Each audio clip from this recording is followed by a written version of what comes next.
ഭൂമാഫിയകളുടെ സമ്മർദ്ദത്തെ തുടർന്ന് പ്രതിസന്ധിയിലായിരിക്കുകയാണ് തൃശൂർ ആളൂരിലെ ഒരു കൂട്ടം കർഷകർ. മാഫിയകളുടെ സഹായത്തോടെ ചിലർ ചേർന്ന് നടത്തിയ അനധികൃത ബണ്ട് നിർമ്മാണം മൂലം കൃഷിയും ഉപജീവനവും പ്രതിസന്ധിയിലാക്കിയെന്നാണ് ഇവരുടെ പരാതി. പ്രശ്നങ്ങൾ ചൂണ്ടിക്കാട്ടി അധികൃതരെ സമീപിച്ചെങ്കിലും ഇതുവരെ ഒരു നടപടിയും ഉണ്ടായിട്ടില്ലെന്നും കർഷകർ പറയുന്നു. ആളൂർ പഞ്ചായത്തിലെ 21-ാം വാർഡ് മാനാട്ടുകുന്ന് പ്രദേശത്തെ ഒരു കൂട്ടം കർഷകരാണ് ദുരിതത്തിലായത്.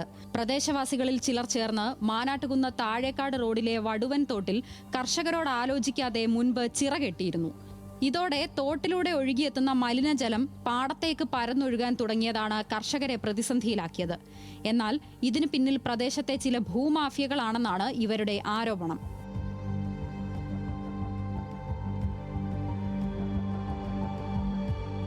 വേനൽക്കാലത്ത് കുടിവെള്ള ലഭ്യത ഉറപ്പാക്കാനെന്ന വ്യാജേനയാണ് പ്രദേശവാസികളിൽ ചിലർ പാടത്തിന് നടുവിലെ തോട് കെട്ടിയടച്ചത്. ഇതോടെ 75 ഏക്കറോളം സ്ഥലത്തെ കൃഷിയാണ് നശിച്ചു തുടങ്ങിയത്. മലിനജലത്തിൽ മുങ്ങിയതോടെ വിളവെടുപ്പിന് പാകമായ പച്ചക്കറികളും മറ്റും നശിച്ചു. ഈ ഒരു തോടുണ്ട്, തോടിന്റെ അവിടെ തടയണ കെട്ടിയേക്ക. ഈ തടയണയ്ക്ക് കെട്ടിയത് തോട്ടിക്കൂടെ വെള്ളം ഒഴുകി പോകുന്ന കാരണം ആ ഒഴുക്ക് വെള്ളം തടഞ്ഞു നിർത്തി. അങ്ങനെയാണ് ഇവിടെ ഈ മാനാട്ടുകുന്നിൽ 3 പഞ്ചായത്ത് കിണറുണ്ട്. ആ പഞ്ചായത്ത് കിണറ്റിൽ അവിടെ പരിസരത്തുള്ള ആൾക്കാരോട് ചോദിച്ചപ്പോൾ ആർക്കും വെള്ളത്തിന്റെ ഒരു ബുദ്ധിമുട്ടില്ല എന്നാണ് അവർ പറഞ്ഞത്. പിന്നെ എന്തിനാ ഇവർ ചെയ്തത്? ഇവർക്കൊരു ഭൂമാഫിയ. ഈ ഭൂമികളൊക്കെ വെറുതെ കിട്ടണം. ഇതിൽ നിറച്ച് മണലാണ്. ഒരടി താന്നു കഴിഞ്ഞാൽ മൊത്തം മണലാണ്. അപ്പൊ ആ മണൽ കിട്ടാൻ വേണ്ടി ഇവിടെ ഉള്ള രാഷ്ട്രീയ നേതാക്കന്മാർ ഇന്ന പാർട്ടിന്നില്ല, എല്ലാ ആൾക്കാരും കിടന്ന് കളിക്കുന്ന കളിയാണ്. പഞ്ചായത്തിന്റെയോ ഇറിഗേഷൻ വകുപ്പിന്റെയോ അനുമതിയില്ലാതെയായിരുന്നു പ്രദേശത്തെ ബണ്ട് നിർമ്മാണം. ചില സ്വകാര്യ വ്യക്തികൾ ചേർന്ന് ഇതിനായി പ്രവർത്തിച്ചത് പ്രദേശത്തെ ഭൂമാഫിയകളെ സഹായിക്കാനുള്ള നീക്കത്തിന്റെ ഭാഗമാണെന്നാണ് കർഷകരുടെ സംശയം.